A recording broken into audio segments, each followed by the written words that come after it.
Vou contar mais uma linda história a partir de agora. Só que eu quero fazer antes um pedido para você. Se inscreva no canal. É um gesto tão simples para você e tão significativo para o canal. Entra no canal, se inscreva, curta, põe o teu joinha, acione o sininho. Para nós isso é muito importante. O canal ganha força e muito mais histórias a serem contadas. Por favor, se inscreva no canal. Agora, prepara o coração, porque a história de hoje é linda.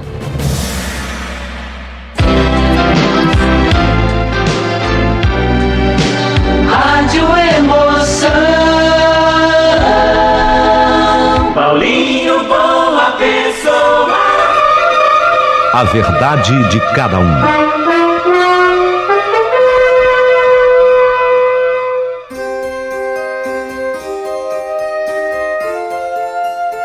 Que história! Nossa, o personagem Tio Miguel é o principal dessa história. Você vai amar essa história que envolve o Tio Miguel, mas você vai amar mesmo. Fica comigo, você vai gostar demais.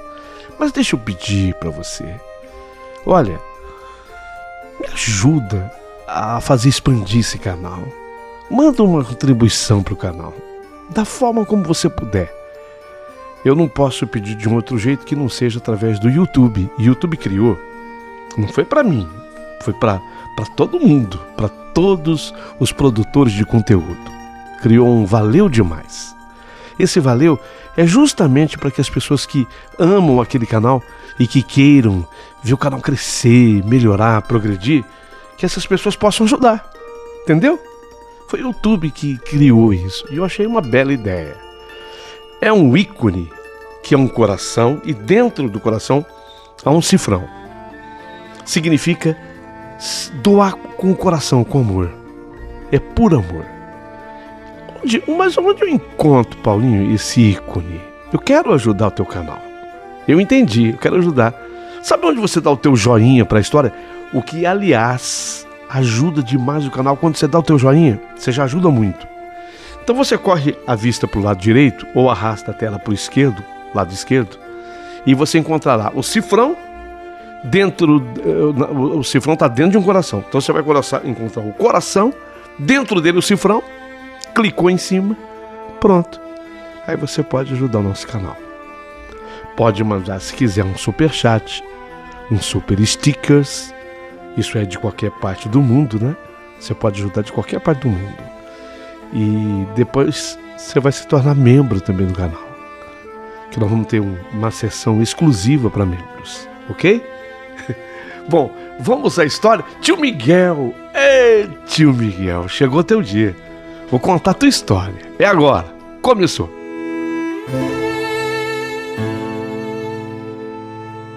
Eu gostava muito do Tio Miguel e principalmente eu admirava o Tio Miguel pela inteligência dele.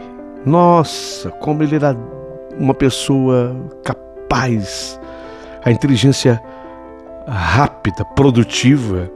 Como a maioria das pessoas, eu era admirado com a destreza com a qual o Tio Miguel desenhava. Era impressionante. A firmeza de seus traços, decididos na construção de sua obra. Era uma arte. O Tio Miguel era isso. Ele era um artista. Ele olhava para uma flor e aí ele pegava assim o lápis, nanquim, pincel, um papel em branco. Aí ele reproduzia a flor tal qual ela era, mas com uma perfeição incrível. E assim ele fazia também com o rosto das pessoas. Mas o Tio Miguel ele era tão bom nisso que às vezes dava a impressão de que era uma fotografia da pessoa e não um desenho. Tio Miguel era um artista, eu o admirava, eu gostava muito dele. Mas quando eu fui chamado para ir urgente à imensa casa do Tio Miguel, meu coração começou a disparar. Eu sabia que o Tio Miguel não estava bem. Aliás, ele estava bem mal de saúde. Sabe quando a pessoa já está no fim? Aí me disseram para eu ir lá correndo, mas o que me dizia tia Amélia era de arrepiar. Luiz, vem correndo para cá. o tio Miguel está no fim e ele não morre. Quero dizer, ele não consegue morrer, porque ele chama o seu nome, Luiz. Ele com certeza, ele quer te ver primeiro antes dele descansar em paz, entende? Ele fica em silêncio, mas quando ele consegue balbuciar alguma palavra que dá pra gente entender, é justamente o seu nome que ele pronuncia. Luiz. Luiz, corre pra cá, vem urgente. Nossa, como eu disse, eu gostava dele, mas eu nunca imaginei que o tio Miguel gostasse tanto assim de mim. Até porque, naqueles últimos anos, mal a gente se via. Eu tinha mudado de cidade e me distanciei bastante do meu tio artista. Falei com o meu chefe, né? No emprego, no trabalho. Expliquei para o meu chefe a situação e, felizmente, meu chefe não era desse tipo de entender fácil as coisas, não. Mas naquele dia ele me entendeu. Expliquei a situação, felizmente ele me entendeu e me atendeu, porque me dispensou e eu fui correndo para a casa do tio Miguel. Olha, não tinha casa maior que a do tio Miguel na cidade. Por muitos e muitos anos, fora o centro de peregrinações, aquela casa de políticos, advogados, professores, artistas, como era o tio Miguel, intelectuais. Todos iam lá em busca dos seus retratos feitos pelas mãos competentes do tio Miguel. Ele era um orgulho da pequena cidade. Mas agora ele estava ali, vencido, prostrado numa cama. Não havia no mundo qualquer remédio capaz de curá-lo. A morte já dava por perfeita aquela ceifa. Tio Miguel era um defunto que ainda respirava. Isso para resumir bem. Além do moribundo, ele era um defunto que ainda respirava. Estava muito mais para lá do que para cá. O padre havia estado com ele, um pastor de quem ele havia feito um retrato também. Uma mãe de santo visitou. Olha, o tio Miguel estava bem recomendado. A alma do tio Miguel estava mais do que recomendada, mas ele não morria. Ele não morria. Vez em quando balbuciava meu nome, Luiz. Luiz. Ser humano é um bicho danado.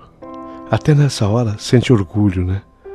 Para ser sincero, eu estava me sentindo todo orgulhoso de pensar que meu tio Miguel, um tremendo artista, só aguardava a minha presença para descansar.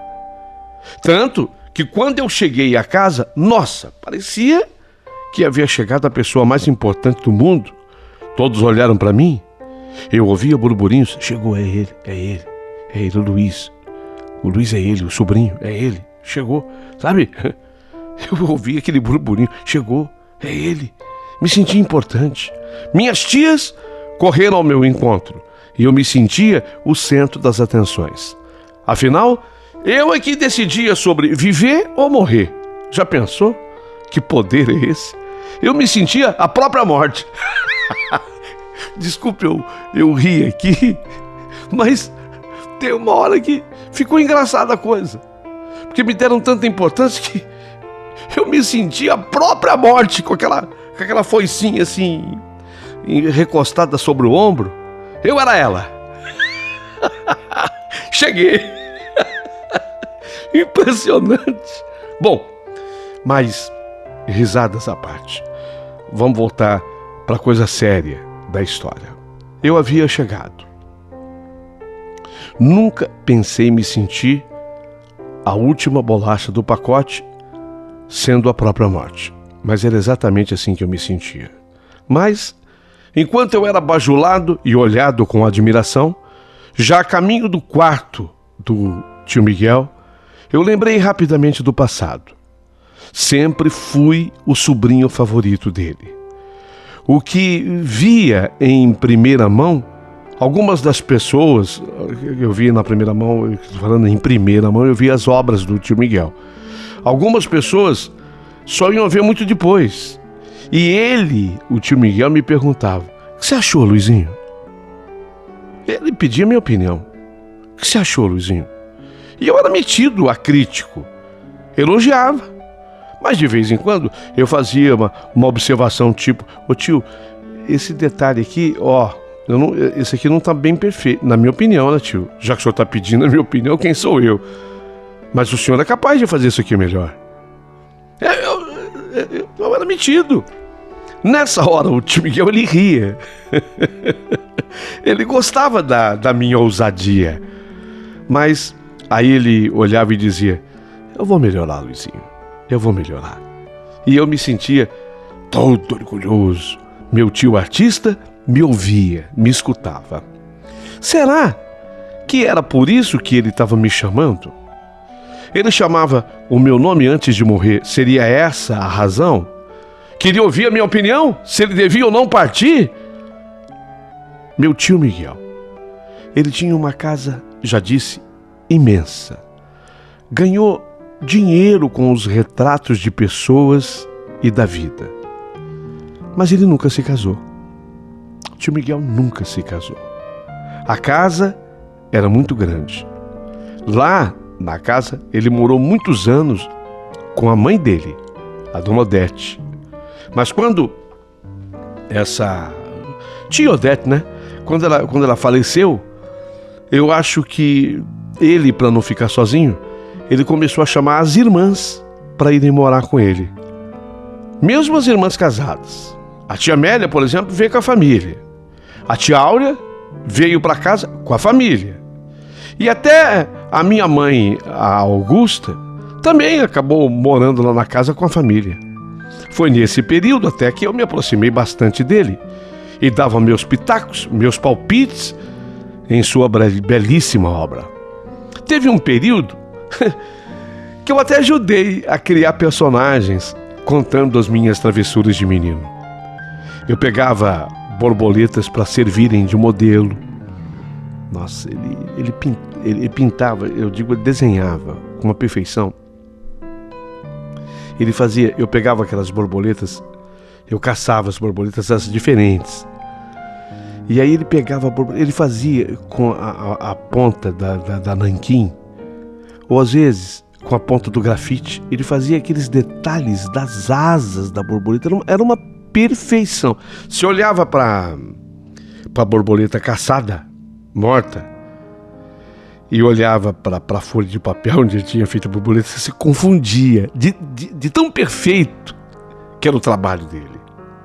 Você via, tem uns risquinhos, uns nervinhos nas asas de uma borboleta. Se você vê, até se você um dia tiver uma borboleta por perto, pega uma lente de contato que você vai ver umas nervuras nas asas da borboleta. Até aquilo ele fazia. Gente, era de outro mundo. A inspiração, o talento, o dom do tio Miguel era coisa de outro mundo, tá? Então eu, durante muito tempo, eu servia meu tio até com isso. O caçador de borboletas, para que ele pudesse pintar. E ele tinha quadros lindos de borboletas desenhadas. Lindos. Muito bem, eu colhia flores na mata, a mesma coisa. Flores diferentes para que ele retratasse. Então, na soma disso tudo, ele foi se apegando a mim. E chegamos àquele ponto. Chamar o meu nome antes de morrer. Tudo isso eu pensei numa fração de segundos, enquanto eu caminhava para entrar no quarto do tio Miguel. Foi a tia Amélia que me conduziu até o quarto, onde o mais que moribundo tio Miguel estava deitado. Confesso que eu me senti dentro de um filme de terror, sabe? Quando o quarto se abriu, que eu entrei assim, meu tio praticamente, coitado, morto naquela cama. Era um filme de terror, bem no começo do filme, quando a gente ainda não sabe o que vai acontecer. Então a gente, que hora que eu fico com medo? É para eu ter medo agora? Não é para eu ter medo agora? Quando que eu tenho medo? Entrei, sentei na beira da cama. Será que o tio Miguel já morreu? Eu pensei, ele estava imóvel. sem cor, sem absolutamente cor nenhuma. Sentei na beira da cama. Tio Miguel parecia um boneco de cera. Parecia que já tinha partido. O que indicava que ainda havia vida é quando você aproximava o espelhinho da boca dele e do nariz, da boca e do nariz, o espelhinho ficava embaçado. As minhas tias estavam usando, para vocês terem uma ideia de como ele estava. As minhas tias estavam usando um espelho para ter algum sinal de que se ele ainda vivia ou não. Mas ele já não falava mais absolutamente nada. Ele não tinha mais força para falar. Eu é que falei. Quando eu vi que eu tinha que enfrentar a situação e ele não tinha força para falar, eu é que falei. Tio Miguel, aqui é o Luiz, o seu sobrinho. Seu sobrinho metido. Aquele que adorava dar palpite na sua obra, tio. Eu tô aqui. Tô segurando a sua mão agora. Tio, pode descansar em paz, meu tio. Pode descansar em paz. Nada. Nenhuma reação. Nenhuma, nada. Eu falando isso, nenhuma reação do tio Miguel. Será que ele morreu? Tia Amélia pegou o espelhinho e o espelhinho voltou a ficar embaçado. Não, tá vivo.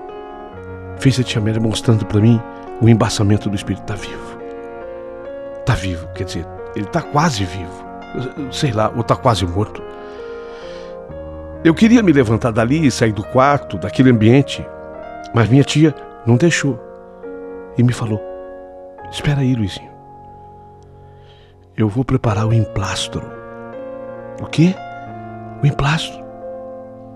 Mas afinal de contas, o que era isso? Muita gente vai ficar chocada agora. Eu tenho certeza que a maioria jamais escutou falar disso. O emplastro era uma mistura feita com água quente e fubá. Água quente e fubá. Depois se pegava aquela coisa entre o líquido e uma massa. Você misturava água quente com fubá. Entre líquido e massa. E você colocava em cima do peito da pessoa que estava para morrer. Ou se ela tivesse de bruços, você colocava nas costas. Mas no caso do titio, colocou-se sobre o peito dele. Se acreditava assim: o moribundo, com aquele emplastro feito com água quente e fubá, ganharia forças para morrer. É um contrassenso, né? É um negócio absurdo. Mas naquele tempo era assim. Será que até para morrer a gente tem que ter força? Para pensar nisso. Não é estranho? Você morre exatamente porque você não tem mais força nenhuma. Mas se acreditava naquela época que não. Que você, para morrer, você tinha que ter força. Você já pensou? Não é uma história absurda? Tem gente que hoje escuta eu contar a minha história, fala: nossa, mas a morte é justamente a ausência total de forças. Você vai dar força pro morto? Olha, eu deixo o tema livre para ser comentado aqui depois no canal. Mas foi assim que aconteceu. Eu tenho que contar para vocês tal qual aconteceu. O emplastro feito com água quente e fubá foi feito. Ele era entendido naquela época, naqueles anos, ele era entendido como uma caridade que você fazia. Era a última coisa que você fazia pro moribundo, pro quase morto. Era a última força que você dava para a pessoa morrer. Entendeu? Olha, noutras palavras, por favor, me entendam. Era quase uma eutanásia. Deu para entender? Não. Não era com esse fim. Mas seria uma caridade ou uma eutanásia? Cabe a discussão. Você responde. Passados uns minutos, A minha tia então volta com o emplastro, né? Com a ajuda da tia Áurea, passaram no peito do tio Miguel, aquele emplastro. E eu fiquei olhando para aquela cena. E eu não acreditei quando, depois daquele emplastro quente feito com fubá, meu tio reagiu e balbuciou de novo: Luiz. Quase que não saía. Luiz. Eu estava ao lado dele. Segurei a sua mão e falei: tio Miguel, tô aqui. Sou eu, Luizinho, tô aqui. Segurando a sua mão. Pode falar, tio. Nessa hora eu levei até um susto, porque o meu tio Miguel, que estava praticamente morto, ele abriu os olhos para mim, me viu, me reconheceu, tanto que, num esforço maior, ele conseguiu abrir mais a boca assim, meio que sorrindo. Baixou os olhos e viu as duas irmãs estavam no quarto. Voltou a me olhar e não sei como eu entendi. Ele não falou isso, mas eu entendi que ele queria que as irmãs saíssem. Ele queria ficar sós comigo. Eu dei sinal para que as minhas tias saíssem. Elas me atenderam. E eu falei para ele: pronto, tio, estamos sozinhos agora. Ele então falou: Luiz, bom ter você aqui, Luizinho. Você vai me fazer um favor. Você vai procurar o Luiz da farmácia e vai dizer a ele que ele foi o amor da minha vida. A única pessoa que eu amei de verdade em toda a minha vida. O Luiz. Você tá ouvindo, Luiz? Tô, tio. O Luiz da farmácia. Tio, promete, Luizinho? Meu tio Miguel, prometo. Luiz da farmácia, prometo. Ainda, nesse último momento, eu consegui fazer agora leitura labial em tio Miguel, porque a voz dele já não saiu. Mas eu li nos lábios dele. A voz dele nessa hora não saiu. Ele falou: obrigado. Eu li: obrigado. Com muita dificuldade e dor, assim eu vi o meu tio falecer. Morreu. Ele em seguida fechou os olhos e eu senti que ele fez isso para sempre. Vendo agora meu tio sem vida, eu não queria sair daquele quarto. Me deu vontade de continuar conversando com ele, mas agora não tinha mais jeito. Ele estava morto. Que revelação ele me havia feito! Meu Deus, eu nunca percebi. Meu tio era homossexual. Me arrependia, eu devia ter percebido há mais tempo. Eu podia ter abordado esse tema com ele. Mas de que jeito, naquele momento, naquela época? E ele, o tio Miguel, era extremamente discreto. E quando alguém falava em casamento com ele, tio Miguel, a pessoa cobrava, né? Naquele tempo ainda mais. Quando alguém perguntava para ele: E aí, Miguel, não vai casar? Tio Miguel dava respostas vagas do tipo: um dia, quem sabe? Se der certo. Ainda não surgiu o grande amor da minha vida. O amor havia surgido. Sim, havia surgido, mas ele jamais pôde vivê-lo. E nem tampouco pôde assumir quem ele amava. Era Luiz também, que nem eu, mas o Luiz da farmácia. Luiz da farmácia, que surpresa! Então o Luiz, que ele balbuciava o nome perto da morte, podia não ser eu. Não é verdade? Podia ser o Luiz da farmácia. Mas agora eu sabia. Eu sabia qual era o grande segredo da sua vida.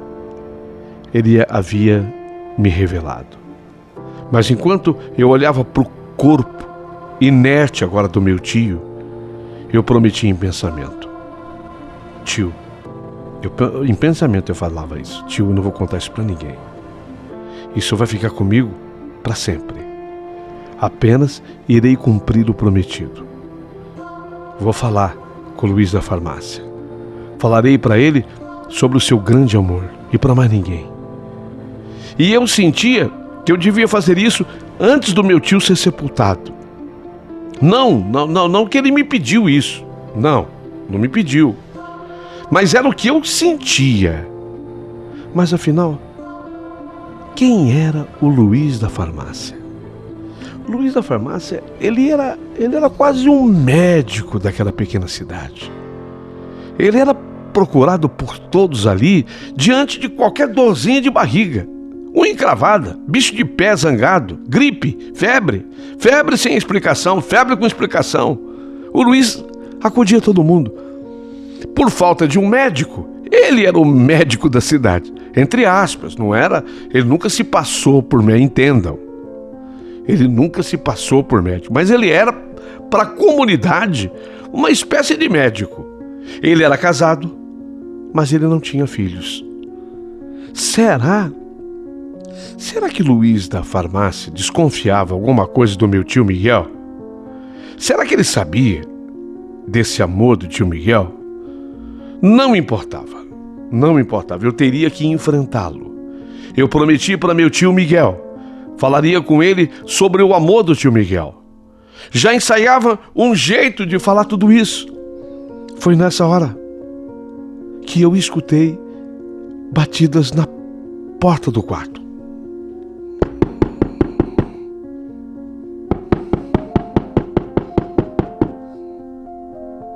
Eram as minhas tias. Observando o silêncio reinante no quarto, queriam saber o que estava acontecendo. Pedi então que entrassem. E quando elas entraram, eu falei que meu tio havia acabado de partir. Elas começaram a chorar e correram todas para a cama onde estava o corpo do tio Miguel. Eu aproveitei e saí. Eu poderia ter parado na sala, na cozinha, no jardim da casa, mas eu tinha uma missão a cumprir. Saí, ganhei a calçada. A farmácia do Luiz ficava a uns 5 quarteirões dali. Enquanto eu caminhava, eu pensava em como eu iria começar a conversa com ele. Mas eu estava decidido. Tinha prometido e iria lhe falar tudo o que meu tio havia pedido para que eu falasse. Agora, de onde eu estava, já dava para ler: Farmácia São Francisco. É ali, pensei comigo, que São Francisco me ajude. Entrei na farmácia.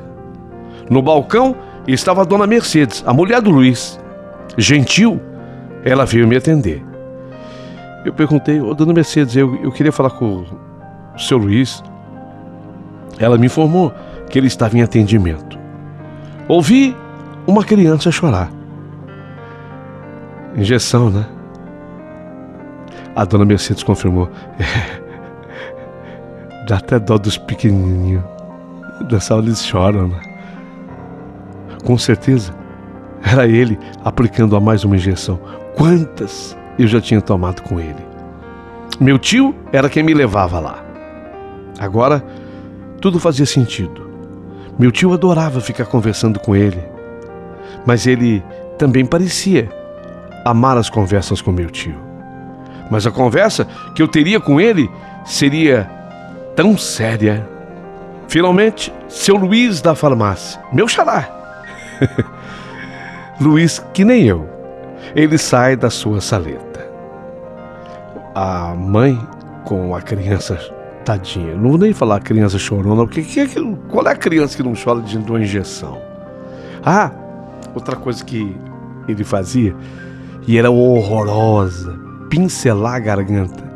Depois isso foi proibido. Vocês lembram?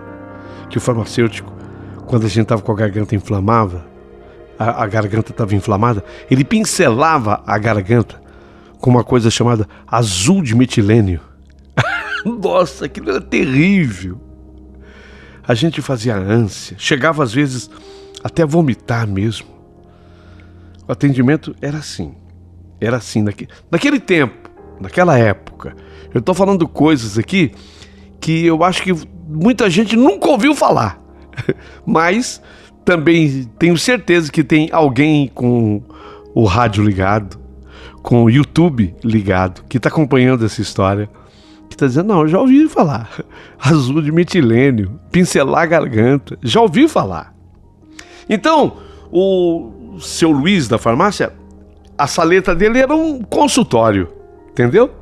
Ali ele atendia famílias, enfim. A criança agora já não chorava mais. Ele foi nas prateleiras, apanhou o remédio, ele indicava o remédio, ele receitava. Hoje, falando isso, né?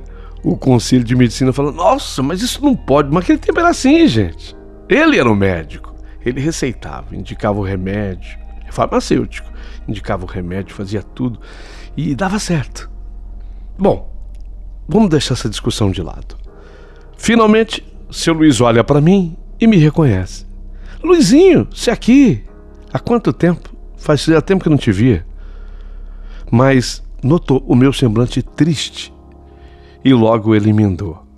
Luizinho, não vai me dizer que o seu tio Miguel, ele se cala em seguida e ele tinha entendido o que havia acontecido. Apenas confirmei. Sim, seu Luiz. Meu tio acabou de falecer. Não me diga isso, Luizinho. Ele mostrou nos olhos e em cada músculo do rosto toda a dor que sentiu naquela hora. E ele completou. A gente pensa que está preparado, mas a dor dessa perda é totalmente incontrolável e profunda para mim. Então, seu Luiz, eu vim conversar com o senhor. Inteligente como ele era, seu Luiz da farmácia pressentiu que a conversa era séria e particular. Foi quando ele tirou os óculos, um lenço do bolso e passou rapidamente pelos olhos e falou: a minha mulher vai ficar no balcão. É minha hora de almoço agora. Vem comigo até a minha casa e nós conversamos. Sim, tudo bem, seu Luiz. Ele se despediu da mulher. Saímos. Na caminhada até a sua casa, ele falou muito mais do que eu. Especialmente, ele comentou o quanto ele gostava do meu tio, da grande amizade que tinham um pelo outro e do quanto ele sentia aquela partida do meu tio. Já estávamos agora sentados à sua mesa, só eu e ele, na casa do seu Luiz da farmácia. Ele insistia que eu comesse alguma coisa. Aceitei um pedaço de omelete. Fui objetivo. Seu Luiz, eu estou aqui para atender o último pedido do meu tio Miguel. Ele pediu a mim que eu lhe dissesse. Fala, Luizinho. Perdão, tô um pouco emocionado. Pode falar, Luizinho. Ele pediu o quê? Que você me dissesse o quê? Que ele te amou. Que ele te amou muito. E que o Senhor foi o único amor da vida dele. O único amor da vida dele. Ele me encarava nesse momento, mas diante do que eu falei, ele baixou os olhos e não conseguiu se controlar. Ele começou a chorar. Mas uma coisa ficava clara: aquilo não era propriamente uma surpresa para ele. Era algo forte, muito forte. Calava fundo pela verdade das suas lágrimas. Mas era algo que o seu Luiz da farmácia já conhecia. Quando ele conseguiu se recuperar um pouco, dominando as lágrimas e conseguindo falar, ele exclamou: Luizinho, se ele lhe falou isso, fica claro para mim o quanto ele confiava em você.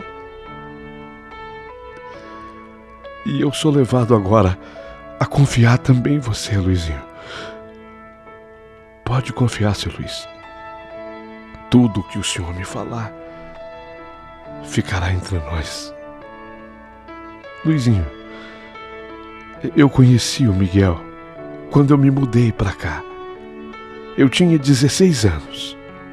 Ele já era um pouco mais velho, ele tinha 19. Quando o vi desenhando, Luizinho, eu virei seu fã, sabe? Foi por essa época que ele fez o meu retrato. Ficou perfeito. Depois de pronto, eu lamentei e expliquei para ele que eu não tinha dinheiro para pagar. E ele me disse que era um presente. Foi o melhor presente da minha vida. O melhor presente da minha vida. Daquele momento para frente, eu passei a acompanhar todos os trabalhos dele. Eu arrumei emprego na farmácia do seu Aurélio e comecei a aprender meu ofício.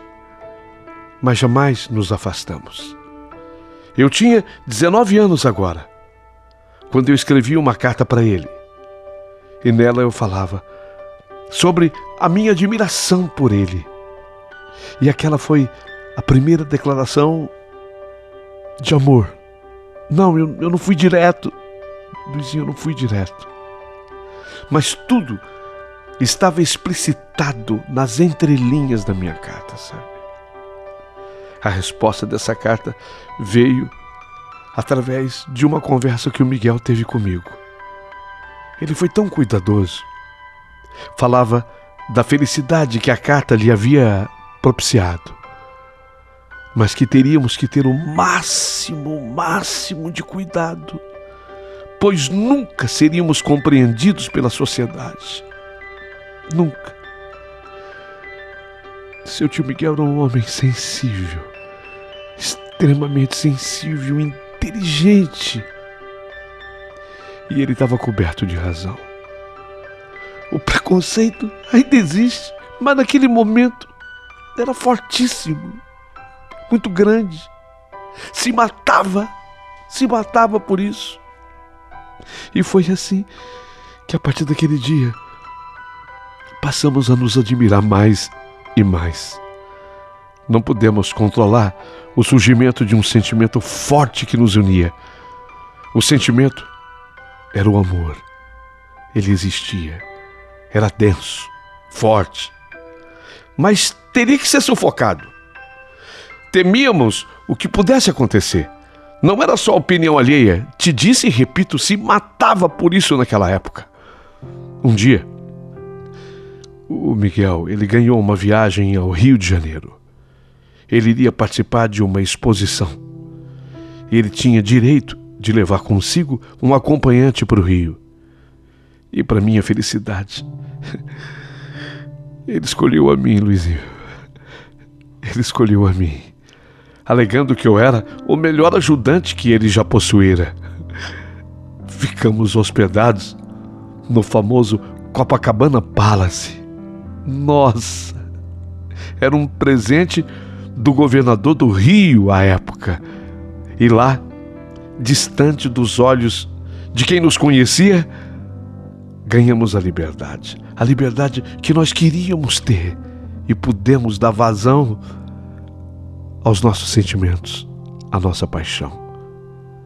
vivemos momentos inesquecíveis. Queríamos ter aquela vida para sempre, sabe, Luizinho? Para sempre. Para isso, o Miguel acreditava que precisava mudar de cidade. E volta de lá com a ideia fixa na cabeça. Já até ganhava dinheiro suficiente para fazer isso. Mas aí, Luizinho, aí você nasceu, cara. Você nasceu. Você nasceu prematuro. E a parteira que lhe ajudou a vir ao mundo chegou a dizer que você morreu. A parteira falou: perdi o menino. Era assim. Naquele tempo não havia médico. Você nasceu e ela falou: perdi o menino. É que você ficou, quando nasceu, Luizinho, com o corpinho todo roxo. Você ficou sem respirar. Ficou roxinho, sabe? E justamente nessa hora, seu tio Miguel e eu voltávamos do Rio de Janeiro. Quando seu tio escutou a parteira falar que perdi o menino, quer dizer que você estava morto, ele invadiu o quarto, apanhou você no colo e ele pediu a São Luís que não deixasse morrer, que não permitisse que você morresse. Ele estudava a vida de São Luís devido à minha pessoa, devido ao meu nome. Eu que já tinha recebido o meu nome em homenagem a esse santo, eu provoquei o seu tio a estudar a vida de São Luís. Então, com você no colo, seu tio Miguel exclamou as palavras ditas pela mãe de São Luís.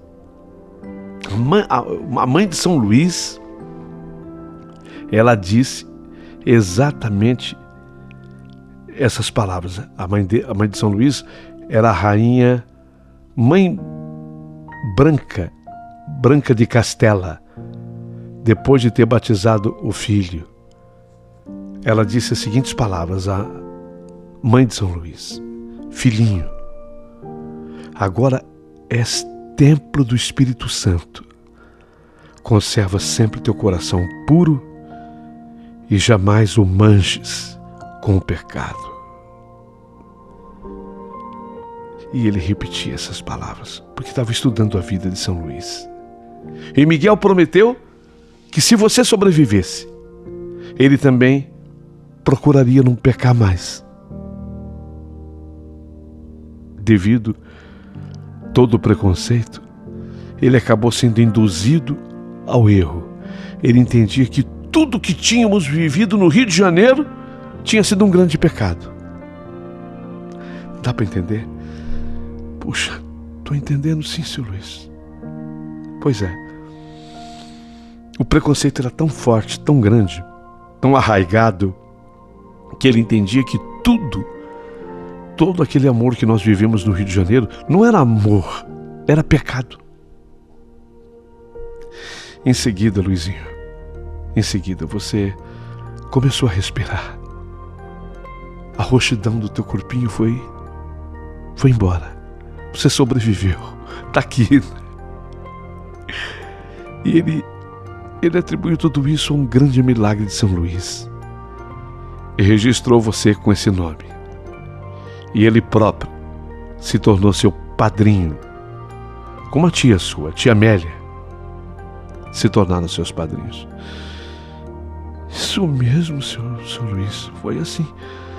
Mas e aí?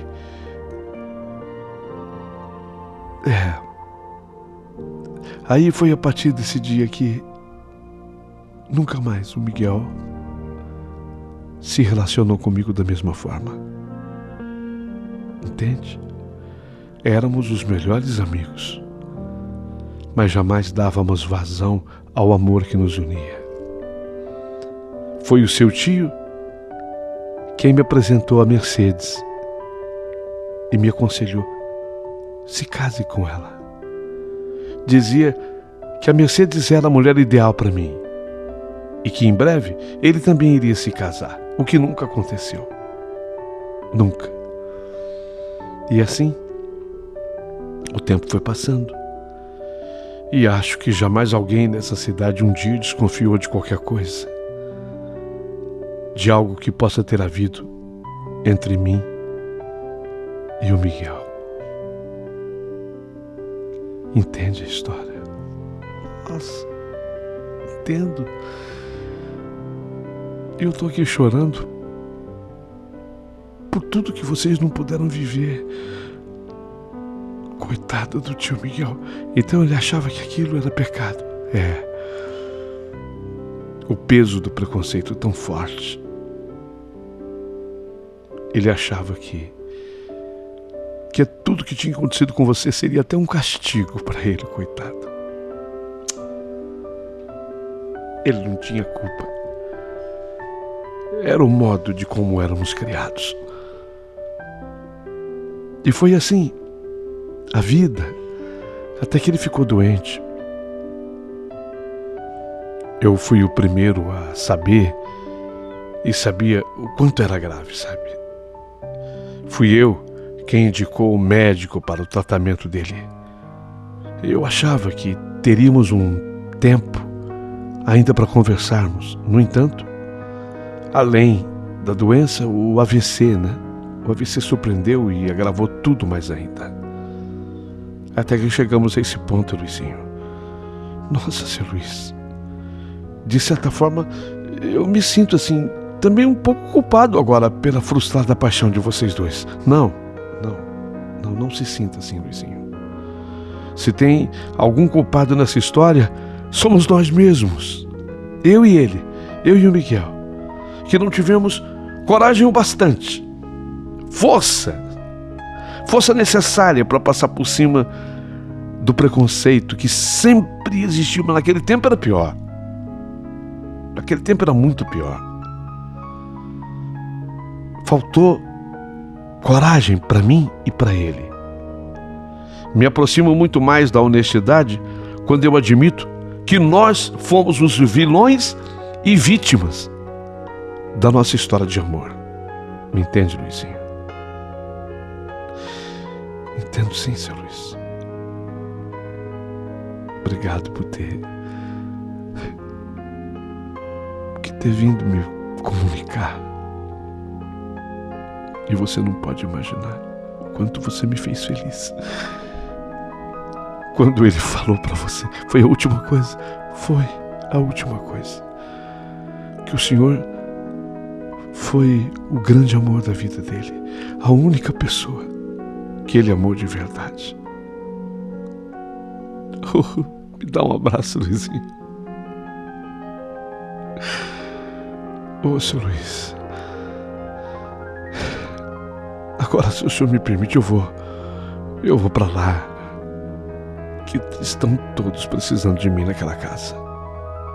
Vai sim, Luizinho. Logo mais eu estarei por lá. Naquela época, os velórios aconteciam na casa. Não havia um lugar assim específico onde se velasse o corpo, não. O corpo era velado na casa, na sala do tio Miguel. Foi ali que o corpo dele foi velado.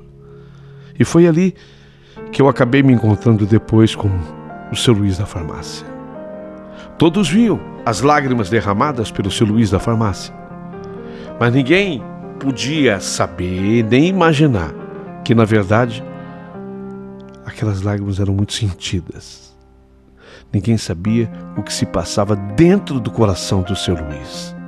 Eu talvez tenha sido a única pessoa que entendi o quanto o seu Luiz colocou suas... Na verdade, eu entendi nessa hora, quando o seu Luiz colocou as mãos dele sobre as mãos do meu tio no caixão.